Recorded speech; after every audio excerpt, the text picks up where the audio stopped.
இன்னைக்கு பாப்பாவை ஸ்கூலுக்கு ரெடி பண்ணி அனுப்புறதுக்குள்ளேயே பாதி எனர்ஜி ட்ரைன் ஆயிடுச்சு. சரின்னு கொஞ்ச நேரம் ரெஸ்ட் எடுத்துட்டு அவ வரத்துக்குள்ள இந்த கிளீனிங் வேலை எல்லாம் செஞ்சு முடிச்சாதான் உண்டுன்னு சொல்லிட்டு கிளீன் பண்ணிட்டு இருந்தேன். இந்த நியூ இயர் ஆரம்பிக்கும் போது எப்படா போக போகுது இந்த இயர்ன்னு சொல்லிட்டு ஆர்வமா இந்த ராசி பலன் எல்லாம் செக் பண்ணிட்டு இருந்தேன். யாரு பார்த்தாலும் இந்த வருஷம் ரிஷப ராசிக்கு தான் சூப்பரா இருக்கு, சுக்கிரன் உச்சத்துல இருக்குன்னு சொல்லிட்டு எல்லாம் ரொம்ப ஹைப் கிரியேட் பண்ணிட்டு இருந்தாங்க. நானும் அதெல்லாம் கேட்டுட்டு அன்னைக்கு நைட் ஃபுல்லா எனக்கு தூக்கம் இல்ல.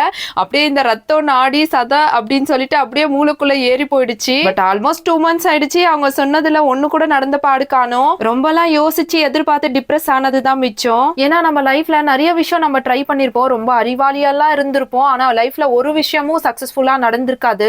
ஆனா சில பேருக்குலாம் சும்மா ட்ரை பண்ணாவே டக்கு டக்குன்னு நடக்கும். இதெல்லாம் வச்சு பார்க்கும்போது நம்ம நிஜமாவே ஆன் பண்ண பொறுக்கலையோ என்னமோ நம்ம லைஃபோட destiny maybe in search of God இருக்கலாம். நமக்கு பணம் வந்துட்டா நம்ம கடவுளை மறந்துடுவோம். இல்ல மேபி நம்ம ஃபோக்கஸ்லாம் வந்து கடவுள் மேல வச்சா எல்லாமே லைஃப்ல தன்னால நடக்கும், நம்ம லைஃபும் சாட்டிஸ்ஃபைடா இருக்கும்னு சொல்லிட்டு எனக்கு ஃபீல் ஆகுது.